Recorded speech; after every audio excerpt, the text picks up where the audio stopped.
అధ్యాయం 45 వచనం చదువుకుందాం. లూకా సువార్త 6వ అధ్యాయం 45 వచనం చదువుకుందాం. సజ్జనుడు తన హృదయమును మంచి ధననిధిలో నుండి సద్విషయములను బయటకు తెచ్చును. దుర్జనుడు చెడ్డ ధననిధిలో నుంచి బయటకు తెచ్చును.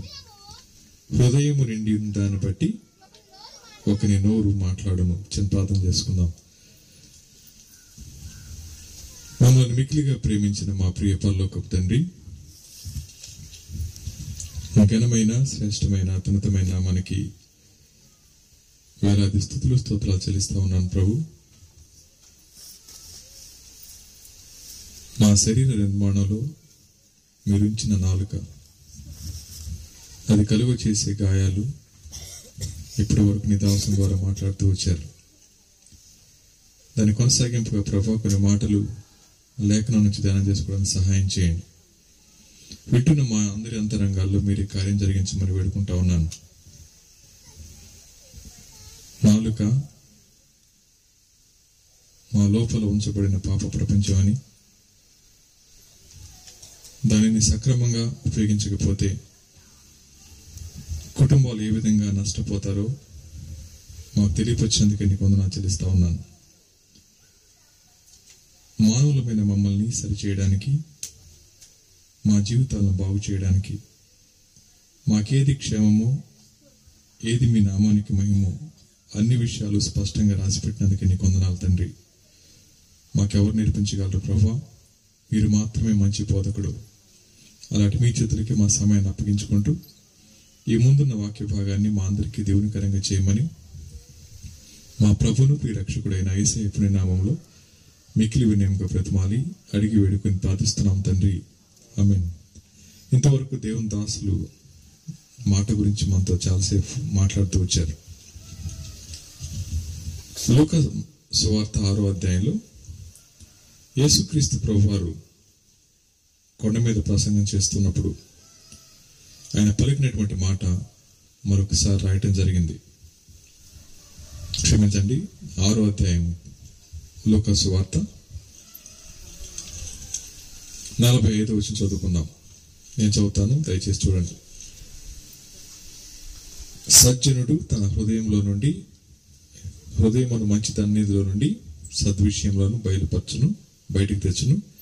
దుర్జనుడు చెడ్డ ధననిధిలో నుండి దుర్విషయములను బయటకు తెచ్చును.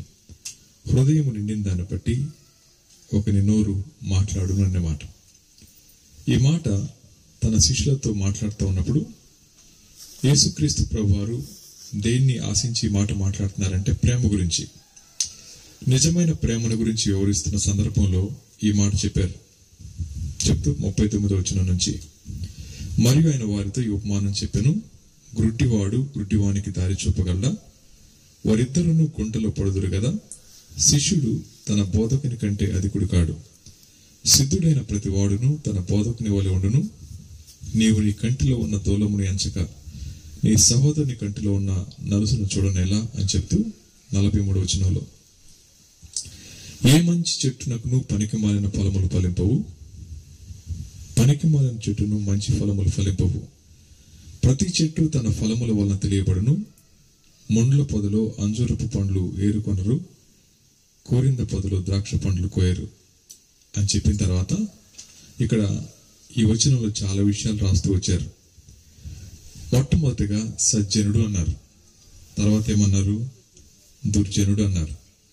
సజ్జనుడు అంటే ఎవరు? సజ్జనుడు అంటే మంచోడు. మంచోళ్ళు అంటే ఎలా చూస్తాం మనం? మంచితనానికి ఎలా పడిగట్టు కడతాం చెప్పండి? కూరగాయలని కాటాతో తోస్తాం, నీళ్ళని లీటర్లో కొలుస్తాం. మంచితనాన్ని ప్రవర్తనతో పెట్టి కొలుస్తారా? Very good. ఇంకా మంచితనాన్ని ప్రవర్తనతో కొలుస్తారని చెప్పారు. ఇంకా ఒకసారి ఒక మీటింగ్లో మైక్ తీసుకుని మాట్లాడుతున్నప్పుడు ఒక ఆయన లేచి నిలబడి దేవుడు అంటే అర్థం ఏంటో చెప్పు అన్నాడు. దేవుడు అంటే అర్థం చెప్పి ప్రసంగం చేయన్నాడు. నేను చెప్పింది ఆయన నచ్చట్లా. సరే నేను చెప్తున్నాను, ఆయన కాదంటున్నాడు. అలాగా ఒక 10 నిమిషాలు అయిపోయింది. 10 నిమిషాలు అయిన తర్వాత ఆయన అన్నమాట ఏంటంటే, నేను అడిగింది ఆయన చెప్పలేదు కాబట్టి నేను లేచి వెళ్ళిపోనా. సో వెళ్ళిపోయి పక్కన కూర్చున్నాడులేండి, పక్క రూమ్లో కూర్చున్నాడు, కాలేజీలో అది. ఆ తర్వాత ప్రసంగం అయిపోయింది, ఆయన కలవలేదు, నేను కలవలేదు, వెళ్ళిపోయాను. ఆయన అడిగిన ప్రశ్న ఏంటంటే, దేవుడు అంటే అర్థం ఏంటి అన్నమాట. నేను అదే ప్రశ్న అడుగుతాను, మీరు సమాధానం చెబితే వాక్యం చెబితే లేకపోతే వెళ్ళిపోతాం. దేవుడు అంటే అర్థం ఏంటి చెప్పండి. దేవుడు అంటే అర్థం ఏంటి? నువ్వంటే చెప్పాను, చెప్పండి. దేవుడు అంటే అర్థం ఏంటన్నా మీ మనసులో ఉంది చెప్పండి, బైబిల్లో చెప్పకండి. దేవుడు అంటే అర్థం ఏంటి? సమస్తాన్ని సృష్టించిన వాడు. ఇంకా సుధీర్, దేవుడు అంటే ఏంటి? అమ్మ పెద్దలు మీరు చెప్పండి, దేవుడు అంటే ఏమంటారు? అర్థం చెప్పండి. నేను పెద్ద ప్రసంగం చేయను, ఆయనకిలాగా చిన్న చిన్న మాటలు చెప్తాను. చెప్పండి, దేవుడు అంటే అర్థం ఏంటి? ఇప్పుడు మీకు అర్థమైందా ఆయన ఎందుకు అడిగాడు? ఆయన ఎందుకు అడిగాడు అర్థమైందా మీకు? ఇప్పుడు మీకులాగా నేను కూడా సమాధానం చెప్తున్నా. ఆయన అది కాదన్నాడు. వాస్తవానికి దేవుడు అంటే అర్థం ఏంటంటే మంచి అని. దేవుడు అంటే అర్థం ఏంటి చెప్పండి? మంచి అని. గాడ్ ఈజ్ గుడ్ అంటారు. దేవుడు మంచి అయితే చెడు ఎక్కడి నుంచి వచ్చింది? ఇది రెండో ప్రశ్న వెంటనే మన మనసులోకి వచ్చేది. ఇక్కడ రాయబడిన మాట, దేవుడు మంచి అయితే ఆ మంచికి ఎవరైతే స్థానం ఎవరో వారు చెడు. అర్థమవుతామా? వెలుగుపోవాలంటే దుప్పట్లు కప్పవసల్లా, దీపం మారిపేస్తే చీకటి. అలాగే దేవునికి ఎవరైతే చోటెవరో వాళ్ళు చెడ్డాళ్ళు, దేవునికి ఎవరైతే చోటిస్తారో వారు మంచోళ్ళు. దేవుడు అన్నప్పుడు ఆ మంచిని మనం ఏం చేయాలా? లోపలికి ఆహ్వానించాలి. సజ్జనుడు అంటే అర్థం ఏంటంటే దేవునికి తన హృదయంలో చోటిచ్చిన వాడు అని అర్థం. చెప్పండి, దేవునికి తన హృదయంలో చోటిచ్చినవాడు. దేవునికి తన హృదయంలో చోటిచ్చిన వాడు ఆ దేవునికి భయపడతా జీవిస్తూ ఉంటాడు. ఇలా అనుకుందాం, నన్ను మీ ఇంటికి తీసుకెళ్ళరు అనుకోండి, ఈ పూట అనుకోండి, రానులేండి అనుకోండి. మీరు నేను ఇంటికి వచ్చిన తర్వాత ఎలా ఉంటారు చెప్పండి? మీ ఇంట్లో నేనున్నాను సేపు, నువ్వుంటే మా భయం ఏంటంటారా? లేక కొంచెం ఏదో ఆడెవడో వచ్చాడు, పలానా వచ్చి బయట వచ్చాడు కదని చెప్పి కనీసం దుప్పటన్నా మారుస్తారు. మార్చిన తర్వాత కాస్త బూజు బట్టిని అని చెప్పి కాస్త దులిపేస్తారు, లేకపోతే బట్టల మూటలో నేను అనుకున్నాను తప్పుడు కప్పేస్తారు వెళ్ళి. ఎందుకని చెప్పండి? నేను ఉన్నాను కాబట్టి అవి కప్పుతూ ఉన్నారు, నేనేం అడగను. ఎవరో తెలియని వ్యక్తి ఇంట్లోకి వచ్చాడు, వాడు ఏదో వాక్యం చెప్తున్నాడు కాబట్టి వాడు ఏదో మంచోడు అయి ఉంటాడు అనుకున్నారేమో. అనుకునేమంటారు చెప్పండి? ఇంట్లో ఉన్న వాటన్నిటిని కూడా కప్పేస్తూ ఉంటారు. ఒక వ్యక్తి మీ ఇంట్లోకి రాగానే అసహ్యంగా ఉన్న వాటిని ఏం చేస్తున్నారు? కప్పుతున్నారు. దాన్ని వేషధారణ అంటాం. అలా కాకుండా అది ఇల్లు శుభ్రంగా పెట్టుకుంటే, అందుకని ఏమంటారు? ఇల్లు చూసి ఎవరిని చూడాలంట? మిమ్మల్ని చూడాలంట. అర్థమవుతుంది? ముందు ఇల్లు చూసి అంటే రంగులు కాదు, లోపల చూసి తర్వాత మిమ్మల్ని చూడాలంట. ఏ సహోదరి అయితే ఇల్లు చక్క పెట్టుకుంటుందో ఆమె కూడా బాగుంటుంది అని చెప్పి అంటారు. అది లోక సామెత అనుకోండి. ఇక్కడికి వచ్చేద్దాం. దేవునికి తన హృదయంలో స్థానం ఇచ్చిన వాడు తన నోటిని కూడా కాపాడుకుంటాడు. అందుకని బైబిల్ ఏమంటుందంటే, హృదయం నిండిన దాన్ని బట్టి నోరు మాట్లాడుతుంది అనే మాట. నా హృదయం ఎలాంటిదో నా మాట చెప్పేస్తుంది. అర్థం పొంది కదా. ఇప్పుడు చూడండి, ఇక్కడ ఏమన్నాడు ఆయన? సజ్జనుడు, అక్కడ కామ ఉంది. ఉందా మీ బైబిల్లో? చూడకుండా చెప్తా వింటామా? భలే చెప్తున్నారు వీళ్ళు, ఏమో ప్రింట్ వేసినట్టు అక్కడ. సజ్జనుడు, కామ. బైబిల్లో ఆ పదాల అర్థం మనకు తెలియాలా? ఎందుకు కామ పెట్టారంటే అంతటితో ఆగిపోయింది. కామ లేకపోతే ఒకే వచ్చిన అంటారు, కామ పెడితే దాన్ని ఆగి ఆలోచించాలి మనం. బైబిల్లో సజ్జనుడు అని చెప్పి కామ పెట్టిన తర్వాత తన హృదయంలో నుండి, హృదయమును మంచి తన్నిధిలో నుండి సద్విషయములను బయటకు తీసుకుని వచ్చును అనే మాట. ఒకటి సజ్జనుడు, రెండోది హృదయం, మూడోది మంచి ధననిధి అనే మాట. ఈ మూడు మాటలు కాసేపు ఆలోచించేద్దాం. నా నోరు మంచిగా ఉండాలండి అంటే మొదట ఎక్కడ మార్పు రావాలా? హృదయం మార్పు రావాలి. ఇప్పుడు చూడండి, చాలా మంది రాజకీయ నాయకులు వస్తారు ఇప్పుడు ఎలక్షన్స్ టైంలో. వచ్చిన తర్వాత ఆదివారం చర్చ జరుగుతూ ఉంటది. వచ్చేయమంటారు చెప్పండి, చర్చిలోకి వచ్చి ఆ ప్రభు మనందరినీ కాపాడాలా, ఆ ప్రభు చల్లగా చూడాలా, మీ ఓట్లు నాకేంటి నిలిపోతారు ఆయన. ప్రభు చల్లకపడాలన్నంత మాత్రాన హృదయం మంచిదేనా? వెనకాల వచ్చే వాళ్ళకి సీసాకాయలు వేయాల్సిందే, పక్కన ఈజీలు చేసే వాళ్ళకి పెట్రోల్ పోయాల్సిందే, ఇక్కడికొచ్చి ప్రభు అనాల్సిందే. ప్రభు అని మాట పలికినంత మాత్రం మంచి వాళ్ళు అవుతారా? వాళ్ళే కదా మనం కూడా. దేవునికి వారి హృదయంలో స్థానం ఇవ్వకుండా ఎవరు మంచోళ్ళు కాలేరు. ఇంతకీ ఎందుకని హృదయంలో స్థానం ఇవ్వాలి? హృదయంలో ఏమని చూడండి ఒకసారి. మార్కు సువార్త 7వ అధ్యాయం 20 వచ్చి చదువుకుందాం. మార్కు సువార్త 7:21 చదువుతాను. మీరే చదువుతారా? చదవండి. లోపలి నుండి అనగా మనుషుల హృదయంలో నుండి దురాలోచనలు, జారత్వము, దొంగతనము, నరహత్య, వ్యభిచారము, లోభము, చెడుతనము, కృత్రిమము, కామ వికారము, మత్సరము, దేవదూషణ, అహంభావము, అవివేకము వచ్చును. ఎన్నో చెప్పండి మొత్తం మళ్ళీ లెక్కేయకుండా. మీరు అటు చెప్పలేదు అంటారా? 13 రకాల పాపాలు ఉన్నాయి. ఈ 13 రకాల విషయాలు మానవుని యొక్క అంతరంగంలో ఉన్నాయి. అందుకని ఆడెవడరా యేసుప్రభు అంటారన్నమాట. బైబిల్ అంటుంది దేవదూషణ అనే మాట. దేవుడెవరో అర్థం కానివాడు దేవుడిని చులకనగా మాట్లాడుతూ ఉంటాడు. ఈ మాటలు చెప్తా ఉన్నప్పుడు ఈ 13 రకాల పాపాలు ఏ వ్యక్తి యొక్క హృదయంలో ఉంటాయో వాడి నూరు అదే మాట్లాడుతూ ఉంటది. ఇలా అనుకుందాం, నా లోపల అసూయ ఉందనుకోండి, నా పక్కింటోడు ఇల్లు కట్టుకుంటే ఏమంటాను చెప్పండి? అన్యాయం చేస్తే నేను పెద్ద బిల్డింగ్ కట్టేవాడిని అని చేస్తాం. ఎందుకని? హృదయంలో దోషం ఉంది కాబట్టి, అసూయ ఉంది కాబట్టి. ఒకవేళ రోడ్డు మీద ఎవరన్నా ఆడపిల్ల వెళ్తున్నారు అనుకోండి, విజిలేసాను అనుకోండి, కామెంట్ చేశాను అనుకోండి, లోపలేమని చెప్పండి? కామ వికారం. ఇవన్నీ బయటకు వస్తా ఉన్నాయి. అంటే నా హృదయం నిండిన దాన్ని బట్టి నా ప్రవర్తన బయటకు వస్తుందన్నమాట. ఈ ఉదయకాల సమయంలో ప్రభు అంటా ఉన్నారు, నా హృదయం సక్రమంగా ఉండట్లేదండి అంటే నేను ఇంకా దేవునికి చోటు ఇవ్వలేదనే మాట. దేవునికి చోటు ఇచ్చారు, కానీ ఆ మురికి విషయాల మీద బట్ట కప్పేశారనమాట. మీకు అర్థమైంది? ఇప్పుడు పాస్టర్ గారు ఇంటికి రాగానే ఇల్లు సర్దేస్తారు. ఎంతవరకు? హాల్ వరకే. హాల్ నుంచి లోపలికి రాలేదు, ఎందుకని అది భయంకరంగా ఉంటుంది కాబట్టి. సో హాల్లో ఎలా ఉంటుంది చెప్పండి? చక్కగా అద్దడం అంటే తడిబట్టేసి, దుప్పటేసి, ఫ్యాన్ వేసి కూర్చోబెడతారు, అంతవరకే. అలాగే యేసు ప్రభు గురించి విన్నారు ఎప్పుడో, వినిన తర్వాత నిజమే నమ్మాలనిపించింది, నమ్మారు, మంచిది. రెండోది. మూడోది, ఆయనే దేవుడనే విషయం కూడా తెలుసుకున్నారు.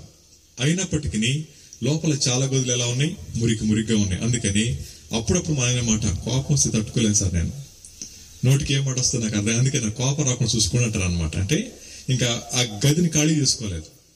గదిని ఖాళీ చేసుకోకపోతే నోటి నుంచి వచ్చే మాటలవే. ఇప్పుడు మీకు అర్థమవుతుందా?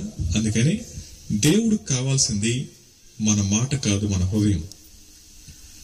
నా హృదయాన్ని సరి చేసుకోకుండా నా మాట ప్రేమగా మాట్లాడవచ్చు, అవునంటారే కాదంటారు. మన గోదావరి భాషలో ఉంటుంది చెప్పండి, అండితో ఉంటది, బాగున్నారండి అంటారు, తర్వాత చక్క ప్రేమతో పిలుస్తారు. అండి అన్నంత మాత్రాన మంచి వాళ్ళు అంటారా? బూతులు కూడా అండితో తిట్టుకుంటారు. రైట్? ఇద్దరు గొడవడుకుంటున్నాం అనుకోండి, చివరి అండి ఉండాలి, ముందండి, లేకపోతే బూతులు కూడా నడవు అనమాట. రైట్? అర్థమవుతుంది ఇప్పుడు? అంటే మాటను బట్టి వ్యక్తి యొక్క ప్రవర్తనని మనం గుర్తించలేము. ఆ హృదయం ఎలాంటిదో మాటలు చెప్తా ఉంటాయి. అయితే ఇప్పుడు మాట చెప్తాను. ఎవరైతే సజ్జనుడో, ఎవరైతే మంచోడో ఆ వ్యక్తి ఆలోచించే విధానం ఏమంటే మీకు చెప్తాను. నా మాటలు మీకు అర్థమవుతున్నాయేమా? పర్వాలేదా? ఒక వ్యక్తి తన హృదయంలో దేవునికి స్థానం ఇస్తే ఆ వ్యక్తి ఎలా ఆలోచిస్తాడో మీకు చెప్తాను. ఒకవేళ మీరు కూడా అలాగే ఆలోచిస్తే మీరు సజ్జనులే. అలాంటి ఆలోచనలు రాకపోతే మీరు ఎవరు చెప్పండి? మనం ఎవరిని చెప్పండి? అది మీరే చెప్పాలి. రైట్? వచ్చేయండి 139 కీర్తన దగ్గర రండి. 4వ వచనం చదువుదాం. 139 కీర్తన. యెహోవా మాట నా నాలుకకు రాక మునిపే అది నీకు పూర్తిగా తెలుసు. ఇప్పుడు చెప్పండి, తెలిసే ఉన్నది. చదవండి తర్వాత మాట కూడా. వెనుకను ముందును నువ్వు నన్ను ఆవరించి ఉన్నావు, నీ చెయ్యి నా మీద ఉంచి ఉన్నావు. ఇటు తెలివి నాకు మించింది, అది అగోచరము, అది నాకు అందదు అనే మాట. హృదయంలో దేవునికి స్థానం ఇచ్చిన అంటారు, మాట నా నాలుకకు రాక మునిపే అది ఎవరికి తెలుసు? దేవునికి తెలుసు. టీ కాసిన తర్వాత స్టెయినర్ పెడతారు, ఎందుకని? వడపోతది పెడతారు, ఎందుకని? కాసింది మీరే, మరెందుకు స్టెయినర్ కావాలా? మీరే కాబట్టి టీ పెట్టింది. ఎందుకని స్టెయినర్ పెడతారంటే అది తాగాలంటే ఇది పెట్టాల్సిందే. అది పెట్టిన తర్వాత నా నుంచి అది బయటకు వస్తుంది, దాన్ని బయటపడేస్తారు. అలాగే ఈ కీర్తనకారుడు అంటా ఉన్నాడు, ప్రభా మాట నా నాలుకకు రాకమునిపే అది నీకు తెలుసు. అర్థమవుతామా? మీ పిల్లాడు సినిమాకి వెళ్ళాడని చెప్పి స్కూల్లో ఫోన్ చేసి చెప్పారు. వాడు సాయంత్రం ఇంటికి వస్తాడు, మమ్మీ ఈరోజు బాగా అలసిపోయింది స్కూల్ అంటాడు. మీరు అంటారు ఎక్కడికి వెళ్ళేవారు అని. ఎక్కడికి వెళ్ళటం స్కూల్కి వెళ్ళానని చెప్పి అంటాడు. మీకేం విషయం తెలిసింది? స్కూల్లో టీచర్ ఫోన్ చేశారు మీ అబ్బాయి స్కూల్కి రాలేదని. ఇప్పుడు ఎలా ఉంటుంది మీ కడుపులో? నా కొడుకు ఎంత మోసకడు అనుకుంటారా? కడుపు మండిపోతుంది కదా. నాకు సమాచారం తెలిస్తేనే నా పిల్లల పట్ల అంత కోపం వస్తే, మాట నా నాలుకకు రాకముందే దేవునికి తెలిస్తే ఆయనకి అంత కోపం రావాలండి. ఇప్పుడు చెప్పండి, ఈ ఉదయం లేచిన తర్వాత మనం మాట్లాడిన మాటలు ఎలా ఉంటాయి? ఉదయం లేచిన తర్వాత మన సంభాషణ ఎలా ఉంటుంది? ఊహించండి ఒకసారి. ఎంతమందిని గాయపరుచుంటాం, ఎంతమంది మీద చిరాకు పడి ఉంటాం, ఎంతమందిని అభ్యంతరకరంగా ప్రవర్తించుంటాం. అందుకే బైబిల్ అంటా ఉంది, దావీదు గారు అంటున్నాడు, ఆయన సజ్జనుడు కాబట్టి, ప్రభా మాట నా నాలుకకు రాకమునిపే ఎంత భయం రావాలి చెప్పండి. అందుకని తన నోరు కాచుకునేవాడు తన ప్రాణమును కూడా కాపాడుకుంటాడు. అంత మాత్రమే కాదు, నోరు కాచుకోవాలంటే మౌనంగా ఉండటం కాదు, మూతి ముడుచుకోని. నోరు కాచుకోవటం అంటే నా ఆలోచన ప్రభుకు తెలుసు. రెండోది, నా హృదయం ఎవరున్నారు? దేవుడు ఉన్నాడు. ఇప్పుడు చెప్తా రెండో మాట చూడండి. ఎంతమంది మారు మనసు పొందామనుకున్నారు? చేతులు ఎత్తండి ఊరికినే. మరి 1 2 3 4 5 6. మీరు పొందలేదు ఇంకా, తర్వాత పొందారు. పొందితే చెప్పాడు ముంచేస్తాను, చెరువులు రైట్. అందరం మారు మనసు పొందాం అనుకున్నాం కాసేపు. బైబిల్ అంటది, ఏ క్షణాన ఒక వ్యక్తి నేను పాపిని అని గుర్తించి యేసు ప్రభు లోపలికి ఆహ్వానిస్తారో ఆ క్షణమందు ఆ వ్యక్తి హృదయంలో ఎవరుంటారు? పరిశుద్ధాత్మ దేవుడు వసిస్తూ ఉంటారు. పరిశుద్ధాత్మ దేవుడు లోపల ఉన్నప్పుడు నేను చేసే పనులు ఎలా ఉండాలా? పాస్టర్ గారి ఇంట్లోకి వస్తే టీవీలో సినిమాలు వేస్తారా? పాస్టర్ గారి ఇంట్లోకి వస్తే పక్కింటి పోటాడతారా? మరి పాస్టర్ గారి ఇంట్లోకి వస్తేనే మాట్లాడట్లేదే, ప్రభు లోపల ఉంటే ఎందుకు గొడవడతారు? మరి అర్థమవుతుందండి. పరిశుద్ధాత్మ దేవుడు లోపల ఉంటామంటే ఎందుకని చెడ్డ సంబంధాలు పెట్టుకుంటున్నాం మనం? మన స్పృహ ఇది లేదు. నా లోపల పరిశుద్ధాత్మ దేవుడు ఉన్నారు. నేను మాట్లాడే మాట మొదట ఎవరిని గాయపరుస్తుంది అంట? చదవండి, మాట మీరు చూపిస్తానే. ఎఫెసీయులకు రాసిన పత్రిక 4వ అధ్యాయం 1వ వచనం చదువుదాం. ఎఫెసీయులకు రాసిన పత్రిక 4వ అధ్యాయం 1వ వచనం. కాబట్టి మీరు సమాధానమును బంధము చేత ఆత్మ కలిగించు ఐక్యమును కాపాడుకుంటే యందు శ్రద్ధ కలిగిన వారై ప్రేమతో ఒకరినొకడు సహించి చూచాలి. ఇక్కడ రాయబడిన మాట ఏంటండి అంటే, ఇద్దరు వ్యక్తుల మధ్య ఐక్యత కలిగించేది ఆత్మదేవుడు, కాపాడుకోవాల్సింది మనం. అర్థమవుతుంది. ఇప్పుడు నేను మధుబాబు గారు స్నేహితులం అయ్యాం ఈ రోజు అనుకున్నాం. మమ్మల్ని కలిపింది దేవుడే. ఎలాగా? నేను ఒక మాట చెప్పారు, నా మొఖం ఆయన తెలియదు, ఆయన మొఖం నాకు తెలియదు అని. ఎలాగో విన్నారు? దేన్ని బట్టి? దేవుని మాటలు చెప్తారు అని విన్నారు. ఎక్కడ? దేవుని బట్టి మా ఇద్దరి మధ్య ఏర్పడింది చెప్పండి? ఓ సంబంధం ఏర్పడింది. సంబంధం ఏర్పరిచింది దేవుడు, కాపాడుకోవాల్సినారు చెప్పండి? మేము. నేను కాపాడుకోవాలి. వచ్చాను, పిలిచారు. పిలిచిన తర్వాత ఏంటి మధు ఎలా ఉన్నావు అది ఇది అర్చన అనుకోండి. ఇప్పుడు నేను ఎవరిని కాయపరుస్తాను చెప్పండి? మొట్టమొదటి దేవుణ్ణి, తర్వాత మధు గారిని. ఇప్పుడు అర్థమైందా మీకు? ఇప్పుడు నా మాట మీకు అర్థమైందమ్మా? ఇద్దరు వ్యక్తుల మధ్య ఐక్యతను కలిగించేది దేవుడు, కాపాడుకోవాల్సింది మనం. ఇది మా ఇద్దరి మధ్య.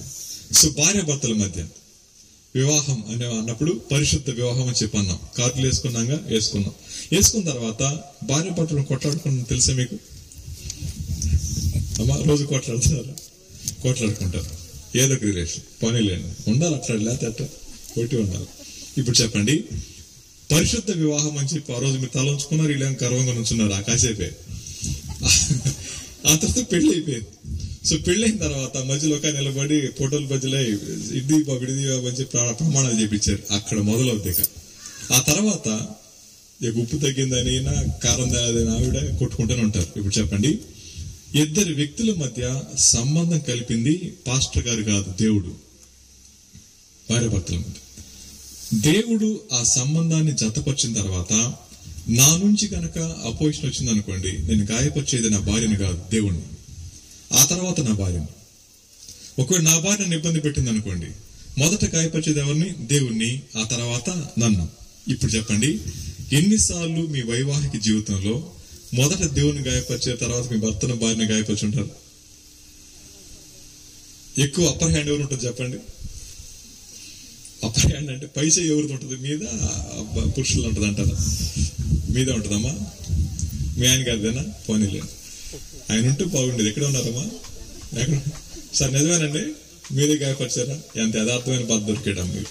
వందనాలే, చాలా మంచి భర్త గారు దొరికారు. మిగతా కూడా చెప్పండి అమ్మా.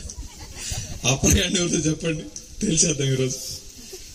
కుటుంబంలో దేవుడు జతపరిచిన తర్వాత వారు కలిసి ఉండాల్సింది దేవుని యొక్క సూపర్విజన్ లో. అది మనకు తెలియకపోతే నేను సజ్జనుడిని కాదు, మారు వేషంలో ఉన్న దుర్జనుడిని అని మాట గుర్తుపెట్టుకోవాలి. అలా అని చెప్పి కోపం రాదంటే వస్తుంది, రాదని నేను అనట్లేదు. కోపం వచ్చినా సూర్యుడు దిగుతుంటే గుండెలో నుంచి కోపం దిగిపోవాలి, మనకి పెరుగుతుంటది. అర్థమవుతుందా? ఉదయం టిఫిన్ దగ్గర గొడవ అవుద్ది, రాత్రి అన్నం దగ్గరికి వచ్చేసరికి కొట్టేదాకా వచ్చేస్తారు. ఎందుకని? బైబిల్ నియమం కాదు అది. మనుషులమే, దేవదూతలం కాదు, మనుషులమైన మనం భావోద్రేకాలు ఉంటాయి. కానీ నేను సజ్జనుడిని అయితే, సజ్జనుడు అనే మాట వాడినప్పుడు అనుకోండి, దేవునికి నా హృదయంలో చోటిచ్చిన వాడినైతే, దేవుడు నా అంతరంగంలో వసిస్తున్నట్లయితే తప్పకుండా నేను కన్సిడర్ చేయాల్సింది, గుర్తించాల్సింది, నా దేవుణ్ణి నేను భయపడాలి. ఈ సంభాషణ ఇద్దరు భార్య భర్తలకు ఉందనుకోండి, ఎలా ఉంటుంది చెప్పండి? ఆ కుటుంబంలో నాకు నా భార్య మీద కోపం వస్తుందమ్మో, వద్దు దేవుడు అన్నా అనుకోండి, నా భార్య మీద కోపడతాను. అలాగే నా భార్య అనుకుంటే సమాధానం ఉంటుందా లేదా? ఇప్పుడు చెప్పండి, ఆ సమాధానం లేకపోతే మాట మాట పెరుగుతుంది. నీ పెట్టి నువ్వు సర్దుకుంటావు, ఆయన పెట్టి ఆయన సర్దుకుంటాడు. ఇప్పుడు దాచిపెట్టిన డబ్బులు ఇసి నువ్వు వెళ్ళిపోతావు, మళ్ళీ తీసుకురావడానికి డబ్బులు లేకపోతే దుక్కు రావాలా? అలా ఎన్ని పంచాయతీలు. వచ్చిన సంఘటన చెప్తాను. ఒక ఇంట్లో అద్దెకుంటున్నాను నేను. ఆ ఓనర్ గారికి 2 మగపిల్లలు, పెళ్ళయింది, క్రిస్టియన్స్ కాదు వాళ్ళు.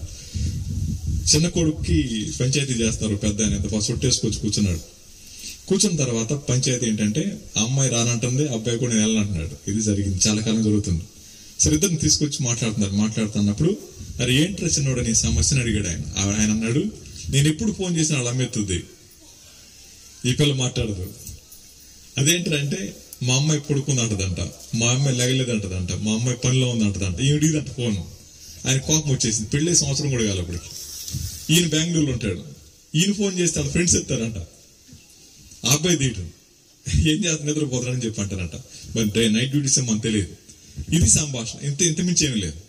ఆ సమయంలో మాట పెరిగింది. నువ్వెంత అనుకున్నారు, సీటీ ఇచ్చేయమంటున్నారు. ఇక అప్పుడు ఆ పెద్ద మనిషి అన్నాడు, ఇప్పుడు నా ముఖం చూడరా, నా ముఖం చూసి కాసేపు ఓపిపట్టు, ఈసారి కూడా జరిగితే నేను వస్తా అన్నాడు. ఇది లోకం యొక్క పంచాయతీ. కానీ విశ్వాసులంగా మనం గుర్తుపెట్టుకోవాల్సింది, నేను మనుషుల ముందు తలంచుకోవడం కాదు, దేవునికి భయపడాలి. చుట్ట పెట్టుకున్నాడు మాట మనుషులు అంటున్నారు, కానీ లోపల ప్రభు ఉంటున్నారు కదా, ఆయన మాట మనం వినగలుగుతున్నామా? ఎంత దౌర్భాగ్యం ఉంది. ఇప్పుడు చెప్పండి, దేవుని దుఃఖపెట్టి కూడా అంటాం, నా కోపం వస్తే మాట్లాడినా నేను, తెలుసా, నా కోపం వస్తే అంతే, ఇక అంతే, ఎవరితో మాట్లాడను. ఇదేంటది? సమాధానం కోల్పోతాం లేదా? కాబట్టి ఎవరి హృదయంలో ఆత్మదేవుడు వసిస్తున్న విషయం అర్థం కాదో వారి లోపల నుంచి ఏమొస్తాయి? మార్కు సువార్త 7:21 బయటకు వస్తాయి. ఇప్పుడు ఒకసారి వచనం చూడండి, 13 లక్షణాలు చూడండి. ఏమేమి మీ లోపల నుంచి బయటకు వస్తాయి మీరు చెప్పాలి, లిస్ట్ చేసుకోండి. నా చెప్పొద్దామా? చూసి లిస్ట్ వేసుకోండి ఒకసారి, అంటే ఏమేమి బయటకు వస్తున్నాయో, అప్పుడప్పుడు ఏమేమి వస్తున్నాయి ఏమండి చూస్తే ఇప్పుడు చెప్పండి, తర్వాత ఏం జరుగుతుందో చెప్తా మీకు. మార్కు సువార్త 7:21. సాయంత్రం ఇంటికి వెళ్ళలో అర్థం కావాలి, అటు ఇటు తేలిపోవాలి. 7:21 వచ్చాం. అనగా మనుషుల హృదయంలో నుండి దురాలోచన చాలు. మొదటి మాట ఏమొస్తాయంటే దురాలోచన. కుటుంబంలో సమస్య ఎలా ఉంటుందండి అంటే, ఎక్కడో బంధువులింటికి వెళ్తారు, అక్కడ వాషింగ్ మెషిన్ చూస్తారు, ఇంటికి వచ్చిన దగ్గర నుంచి అంటారు, నాకెందుకు నడుము పట్టేసింది అంటారు. అంటే నెక్స్ట్ ఏం వస్తుంది చెప్పండి? వాషింగ్ మెషిన్ రావాలి. అర్థమైంది మీకు? ఇప్పుడు ఆయన దగ్గర బియ్యానికి డబ్బులు ఉండవు, వాషింగ్ మెషిన్ ఆడ తెస్తాడు, తెచ్చేదాకా ఉంటుందా? బట్టలు మూటేస్తారు, నా వాళ్ళకి అట్లా నువ్వు ఉతుకంటారు. జాగ్రత్త, దురాలోచన. మనది కాని దాని మీద, మన స్థాయికి తగిన దాని మీద మనసు లేనప్పుడు మనకు వచ్చే ఆలోచనలు అవి. అందుకని మీ బలహీనతను గుర్తెరిగిన షాపులు అంటారు ఈఎంఐ అంత పోనీ తీసుకెళ్ళండి, జీరో బ్యాగ్ అంటారు, జీరో కాదు కదా, జీరో డౌన్ పేమెంట్, రైట్. ఏం కట్టవలసి తీసుకెళ్ళిపోండి, వస్తువు తీసుకెళ్ళండి, ఎడపోతారు మీరు తీసుకెళ్ళండి. తీసుకెళ్తాం, స్విచ్ చేయటం వరకు మన పని, తర్వాత జేబులు ఎత్తుక్కోవాల్సిందే. నెలాఖరు వస్తుందండి అంటే ఫోన్ స్విచ్ ఆఫ్ వేసుకోవాల్సి, ఎందుకని చెప్పండి, తీసుకెళ్ళాము, డబ్బులు కట్టాలా. దురాలోచన అంటే స్థాయికి మించి, తాహతకు మించి, అవసరానికి మించి ఆలోచిస్తా ఉన్నప్పుడు కుటుంబాలు ఏమవుతాయి చెప్పండి, నష్టం పాలవుతా ఉంటాయి, ఇలా సమస్యలు పెరుగుతూ ఉంటాయి. ఇది మొదటి మాట. కాబట్టి దీన్ని ఏమంటారంటే పాపాలన్నింటిలో కూడా తల్లి లాంటి పాపం, తండ్రి లాంటి పాపం ఏంటంటే దురాలోచన. తర్వాత మాట జారత్వం, తర్వాత దొంగతనములు, నరహత్యలు. నరహత్య అంటే మనకు తెలుసు కదా, నీ తోటి వారిని చూసి వ్యర్థుడా, వేస్ట్ ఫెలో అంటే చాలంట, హత్యతో చేసిన సమానం అంట. అవునా, ఇటు పనికి మొదలు అంటాం కదా మన భాషలో, అదనమాట. ఎవరైతే తోటి వ్యక్తిని భర్తనే అంటారు, ఇటు పనికి మొదలాడు సార్, అసలు పని చేయడు, తాగి పడుకుంటాడు సార్, 3 మంది అలాగా. ఇప్పుడు చెప్పండి, మన నోటి మాట చేత ఎంతమందిని గాయపరుస్తా ఉన్నామో. ఈ ఉదయకాల సమయంలో ప్రభు అంటా ఉన్నారు, ఆ 13 రకాల పాపాల్లో, తర్వాత మనకు చదివండి మీకు చెప్పేస్తాను. వ్యభిచారము, లోభము, చెడుతనము, కృత్రిమము, కామవికారం. ఇప్పుడు చూడండి, లోభం అనే మాట. అమ్మా ఈరోజు డబ్బులు ఏమైనా ఉన్నాయా, షాప్కి వెళ్తున్నా, బియ్యం తెస్తాను అనుకో, నా దగ్గర ఆడ నువ్వు ఇచ్చేవంటారు అనమాట. 10,000 ఉంటాయి వాళ్ళ దగ్గర, రూపాయి తీరు బయటికి. అర్థమవుతుందా, డబ్బులు లేక అడిగింది, అవునా కదంట. మీరేమనుకుంటారు, నువ్వే తేవాలా, తినేది నువ్వు దానివేనా మరి. అర్థమవుతుంది మీకు. ఇప్పుడు కుటుంబం తర్వాత ఎక్కడ అడిగాడు అనుకున్న రూపాయి అంటే విశ్వాసాలతో మాడుతున్నా, ఆడు తాగుబోతులైతే కాదని నేను మాట్లాడేది, విశ్వాసాలతో మాడుతున్నా, రైట్. విశ్వాసులైన భార్యాభర్తలు ఉన్నప్పుడు లోభం అంటే ఎలా సంపాదిస్తారో తెలియదు, అమ్మోళ్ళు ఇస్తారో భర్త జేబులో డబ్బులు తీసి దాచిపెడతారో మనకు తెలియదు, దాచిపెట్టిన తర్వాత ఎప్పుడైనా సరే అవసరం చదివితే ఏమంటారు చెప్పండి, నువ్వు ఇచ్చావా నాకు, నువ్వు ఇచ్చిన బ్యాంకులో వేసింది మరి తెచ్చుకోపో అంటారు అనమాట. లోభం ప్రమాదకరమైంది. అది ఎంత ప్రమాదకరమైంది అంటే వ్యక్తుల మధ్య నమ్మకత్వాన్ని కోల్పోయే విధంగా చేస్తుంది.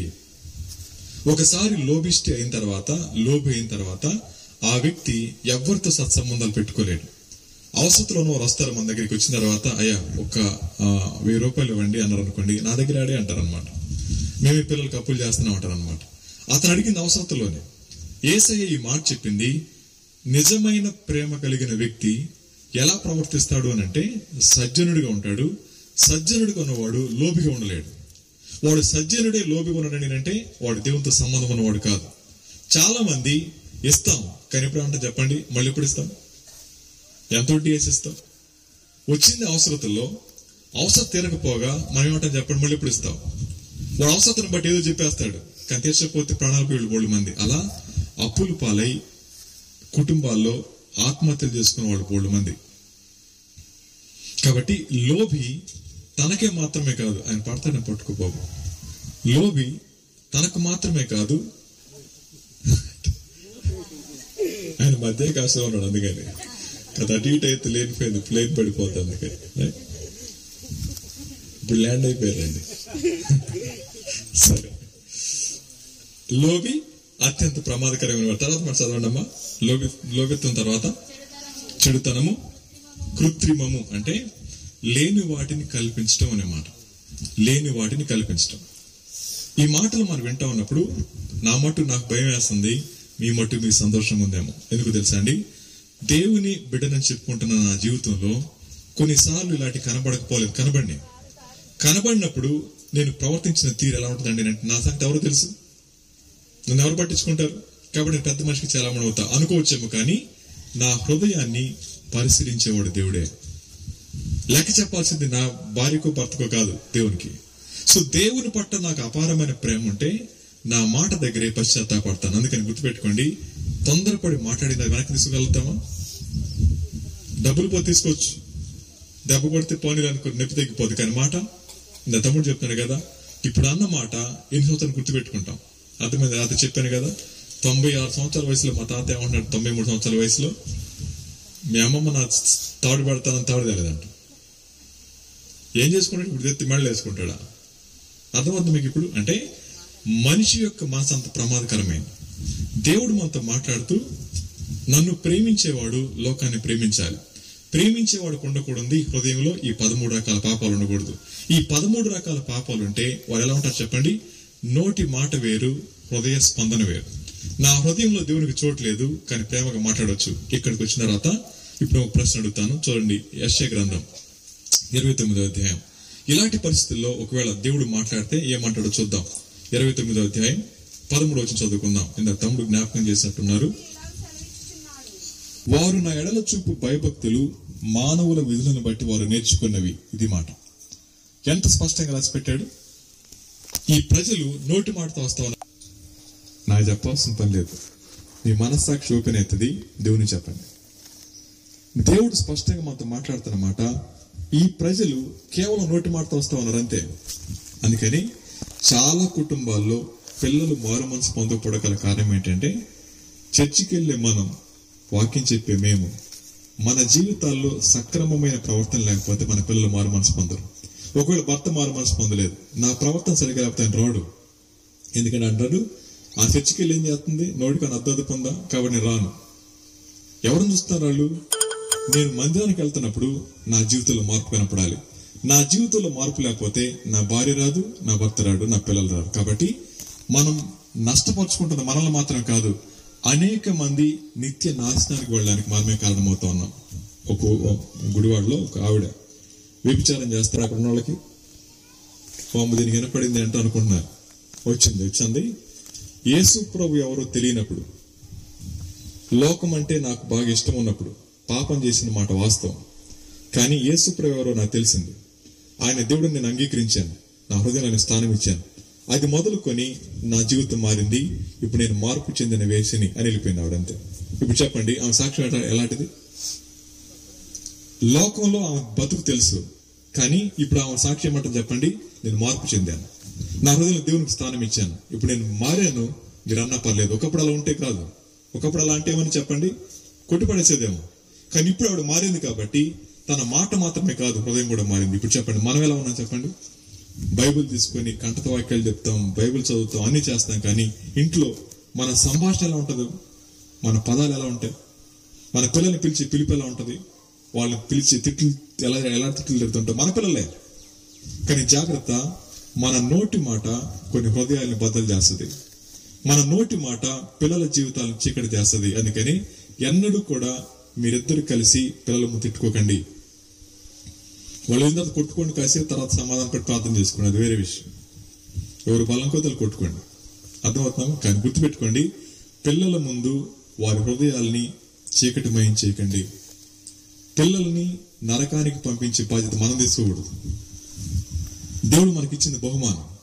ఆ బహుమానాన్ని ఎవరైతే మిస్యూజ్ చేసుకుంటారో, వ్యర్థపరుచుకుంటారో, తప్పక దేవునికి లెక్క చెప్పాల్సిందే. అందుకని చాలా కుటుంబాల్లో మావాడు బలి బూతులు తిడతాడండి, తిట్టురా, 2 బూతులు తిట్టున్నాను, అర్థమవుతుంది. చిన్నప్పుడు అనేవాడు, నువ్వు బలి కన్ను కొడతావు, కన్ను కొట్టు ఒకసారి.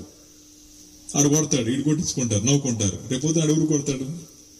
మీకు అర్థమైంది? ఇప్పుడు ఏది నేర్పిస్తున్నా జీవితం అవుతుంది. చిన్నప్పుడు సంతోషమే, కానీ పెరిగేటప్పుడు ఇక్కడికి ఏమో చెప్పండి. చిన్నప్పుడు ఒప్పుకుంది మా అమ్మాయి చెప్పింది కనుగొట్టమని, ఇప్పుడు ఎందుకు కొట్టకూడదు? కొట్టేస్తాడు. జాగ్రత్త, ప్రతిదీ కూడా మనకి సంతోషం మన పిల్లాడు కాబట్టి, పిల్ల కాబట్టి. వాళ్ళు పెరుగుతున్నప్పుడు వాళ్ళ మనసు నాటుకుపోయేది ఇది తప్పు కాదు కాబట్టి మా అమ్మ చెప్పింది, మా నాన్న చెప్పాడు. జాగ్రత్త, మన పిల్లల జీవితాల్ని పాడు చేసే హక్కు దేవుడు మనకి ఇవ్వలేదు. దేవుడు అంటా ఉన్నాడు, వారు కేవలం మాటతో నా దగ్గరికి వస్తున్నారు, వారి హృదయం నాకు దూరం చేసుకుని ఉన్నారు. దావీదు గారు ఏమన్నాడు? ప్రభా, నాకు భయం వేస్తుంది, ఎందుకో తెలుసా? నా మాట రాకముందే అది నీకు తెలుసు. ఇంకో మాట చదవండి, ఇక్కడ ఎంత చక్కగా చెప్తాడు.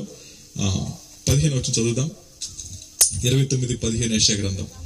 తమ ఆలోచనలు యెహోవాకు కనబడకుండా లోపల వాటిని మరుగు చేయజూచు వారికి శ్రమ. చాలు, ఇదైన తర్వాత అక్కడికి వెళ్దాం. తమ ఆలోచనలు యెహోవాకు కనబడకుండా లోపల వాటిని మరుగు చేయజూచు వారికి శ్రమ అనే మాట అర్థమవుతామా? ఇద్దరు కలిసి కూర్చున్నాం. నాకు లోపల సాయి మీద బాధ ఉంది, సాయి నీ విషయంలో ఇలా బాధపడతానని చెప్పేసాం అనుకోండి, ఓకే. అది చెప్పకుండా ఒకవేళ నేను ప్రేమగా మాట్లాడాను అనుకోండి, సాయి ప్రేమించవచ్చేమో, కానీ దేవుడు మీకు అర్థమవుతుందా? మనం ఎలా ఉండాలి చెప్పండి? మన శ్రమను కొని తెచ్చుకోకూడదు. లోపల దాచిపెట్టుకుంటే బీపీ వస్తుంది,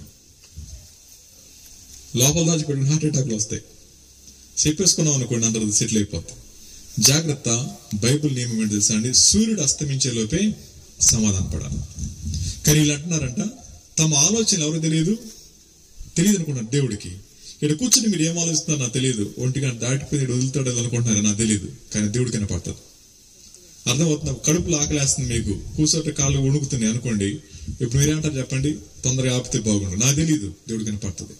సో దేవుడు వినేది నా ఆలోచనని, మనుషులు వినేది నా మాటని. ఈ మాట మనసులో పెట్టుకోండి. దేవుడు వినేది నా ఆలోచనని, మనుషులు వినేది నా మాటని. ఇప్పుడు ఎవరికి భయపడతాం? కాదు, మనిషికి.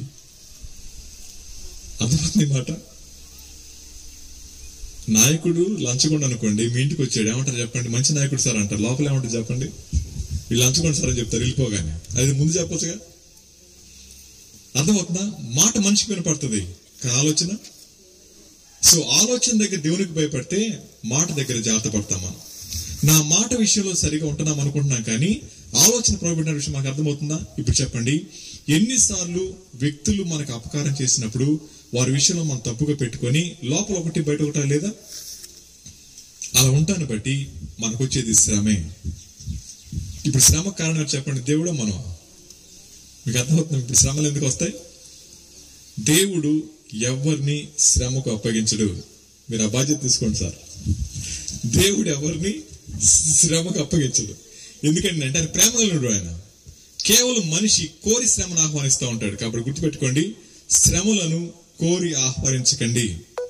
అలా ఆహ్వానించే పని నోటి మాట ద్వారా జరగకుండా చేసుకోండి. రెండో మాట. మూడోది, హృదయాన్ని జాగ్రత్త కాపాడుకోండి. ఇప్పుడు ఈ వలయాన్ని మనం పెట్టుకుని వెళ్ళామనుకోండి, వెళ్తున్నప్పుడు నా హృదయాన్ని జాగ్రత్త కాపాడుకుంటా ఉంటే దేవుని భయం నా మీద ఉన్నప్పుడు అని అంటాడు, యెహోవా నా కాపరి అంటే. ఇప్పుడు ఎండలు వెళ్తాడు, మీరు ముసుకేసుకుని వెళ్ళిపోతారు. మేమేం వేసుకోవాలి? కచ్చి వేసుకుంటే బాగోదు కదా అని గుడికి వేసుకున్నాం అనుకోండి, గుడి కింద ఉంటే ఎలా ఉంటది? ఎండబడదు. అలాగే యెహోవా నా కాపరి అంటే ఆయన కాపరత్వం కింద నేనుంటే అన్ని విధాలుగా కాపాడబడతాను. ఇది గొడుగు అనుకోండి, కింద నేనున్నా అన్నప్పుడు అన్ని విధాలుగా సామాజికంగా, మానసికంగా, ఆర్థికంగా, ఆత్మీయంగా, భౌతికంగా అన్ని విషయాల్లో దేవుడిని కాపలా కాస్తాడు. మీకు అర్థమవుతుంది? ఇప్పుడు 5 విషయాలు అర్థమైనయా? ఏం చెప్పండి? భౌతికంగా, సామాజికంగా, ఆర్థికంగా, ఆత్మీయంగా, ఇంకా అమ్మా మానసికంగా. ఇప్పుడు మానవునికి వచ్చే శ్రమలు ఎక్కడి నుంచి వస్తాయి చెప్పండి? ఈ 5 కాకుండా శ్రమలు వస్తాయా? అర్థమవుతుందమ్మా? అర్థమవుతుందా సార్? అర్థం కాలేదా? మానసికంగా దేవుడు కాపాడుతాడు. కాపాడినప్పుడు శ్రమ ఎందుకు వస్తుంది? దేవాలయంలో శాంతి హాస్పిటల్ ఉంది తెలుసా? ఎందుకుంటుంది అది? బాగా తెలుసు, అందరిలో వాళ్ళు పేరు చెప్పకని చెప్పేస్తున్నారు. ఇప్పుడు మీకు అర్థమైందా? శాంతి హాస్పిటల్ బోర్డు ఉంటాయి, ఒక పేరు చెప్పగానే మానసిక ఆసుపత్రి అన్నారంటే మీకు తెలిసిందే. అంటే పరిచయం ఉంటుంది, బహుశా వీధులు వెళ్ళినప్పుడు చూసుంటారేమో. ఇప్పుడు నా ప్రశ్న, దేవుడు మనల్ని కాపాడితే నా మనసు నెమ్మదిగుంటే ఎందుకు వెళ్తాం అక్కడికి? అర్థమవుతున్న భౌతికంగా అంటే దెబ్బలు తగలవు అట్లా కాదు నా ఉద్దేశం. ఎవరు ఆయన కాపరత్వం కింద ఉంటారో తమను తాము కాపాడుకుంటారు అన్ని విషయాలు. అందుకని ఒకడు తన నోటి మాటను కాపాడుకుంటే సర్వ శరీరాన్ని కాపాడుకుంటాడు అన్నప్పుడు 5 అంతల కాపుదల ఉంటుంది. ఈ 5 అంతల కాపుదల రావాలంటే నేను ఎక్కడ ఉండాలా? ఆయన గొడుగు కింద ఉండాలి అన్నమాట. నా ఆలోచన ప్రభు వింటున్నాడు అనే విషయం నాకు తెలిస్తే గమ్మున కూర్చొని ఆలోచిస్తాను నేను ఎలా మోసం చేయాలో. నా ఆలోచన ప్రభు వింటాడని తెలిస్తే పక్కింటి ఎలా ఇబ్బంది పెట్టాలో చూస్తానా? చేయలేను నేను. దేవుడికి నా ఆలోచన తెలిస్తే నా భర్తను ఎలా ఇబ్బంది పెట్టాలో చేస్తానా? చేయలేను. ఎందుకని చెప్పండి? ప్రభువు తెలుసు. అది తెలిస్తే 5 అంతల భద్రత మనకు ఉంటుంది. అందుకని యెహోవా నా కాపరి, నాకు లేమి కలగదు. మనం ఏమంటాం చెప్పండి? ఏమన్నా అసలు బియ్యం ఉన్నట్ల, సీపు ఉప్పు ఉన్నట్ల, పప్పు ఉన్నట్లు. ఎందుకని? కాపరత్వం కింద బయటకు వచ్చేసాం. అందుకని ఒక అన్నలో చెప్తాడు, గొడుగు ఉంది కానీ ఎలా పెట్టుకుని వెళ్తే వాడిని బుద్ధిహీనుడు అంటారంట. గొడుగు ఉంది, దేవుడు అని తెలుసు, కానీ గొడుగు ఎక్కడ వేసుకున్నారు? ఎండలో లేచుకెళ్ళండి. ఇప్పుడు మీరు గొడుగిస్తా మీ వీధిలో వెళ్ళండి, బెట్ట మధ్యాహ్నం అయింది కదా, గొడుగు ఇలా వేసుకుని వెళ్తా ఉండండి. చూసిన వాళ్ళు ఏమంటారు? అమ్మా మీ భాషలో ఏమంటారు చెప్పండి? ఊరి భాషలో అమ్మా అర్థమైంది కదా మీకు? ఇప్పుడు చెప్తాను వినండి. చర్చికి వచ్చి ఇలా బతుకుతున్నామంటే మనం కూడా అదే అంటారు. మీరన్నమాట అలాంటి జీవితాలు మనం అలా బ్రతకుండా ఉండాలంటే యెహోవా నా కాపరి, నాకు లేమి కలగదు. ఆయన కాపరత్వం కింద రావడం అంటే ఆయనకి సంపూర్ణంగా అప్పగించుకోవడమే. వీళ్ళు అంటారంట, ఏమంటున్నారు వాళ్ళు, తమ ఆలోచనలు యెహోవా కనబడకుండా లోపల వాటిని మరుగు చేయ చూసి వారికి శ్రమ. ఎవరైతే లోపల దాచిపెట్టుకుంటారో తప్పక 5 అంతల శ్రమ ఉండి తీరుతుంది. ఏదో ఒకటి ఉంటుంది అనమాట. ఈ 5 ఏదో చెప్పండి మీకు. ఖచ్చితంగా 3 ఉంటాయి. ఒకటి మానసికంగా ఉంటుంది, 2 సామాజికంగా ఉంటుంది, 3 ఆర్థికంగా ఉంటుంది. 3 ఖచ్చితంగా ఉంటాయి. మిగతా సంగతి తర్వాత. అంటే తాపంలు ఇబ్బంది చేసుకుంటారు కాబట్టి ఆరోగ్యాలు బాగున్నాయి అనుకుందాం. కాసేపు 3 ఉంటాయి. ఈ 3టికి మందు ఉందా? మానసిక రోగానికి శాంతి హాస్పిటల్ మందు కాదు, వాళ్ళు పడుకోబెడతారు అంతే. అర్థం లెగిస్తే మళ్ళీ మామూలే, మళ్ళీ చేయని లేయటమే. అర్థమవుతా మీకు? ఇప్పుడు గుర్తుపెట్టుకోండి, శ్రమ కోరి తెచ్చుకోవడం అనేది మనం చేసే పని. కానీ ఎవరైతే దేవుని యొక్క కాపుదల కిందకి వెళ్తారో వారు తప్పకుండా హృదయాన్ని కాపాడుకుంటారు. కిందకి రండి, నేను ఏమంటాడు, వాళ్ళు ఎలా ఆలోచిస్తారంట, మమ్మల్ని ఎవరు చూస్తారు అనుకొని చీకటిలో తమ క్రియలు జరిగించే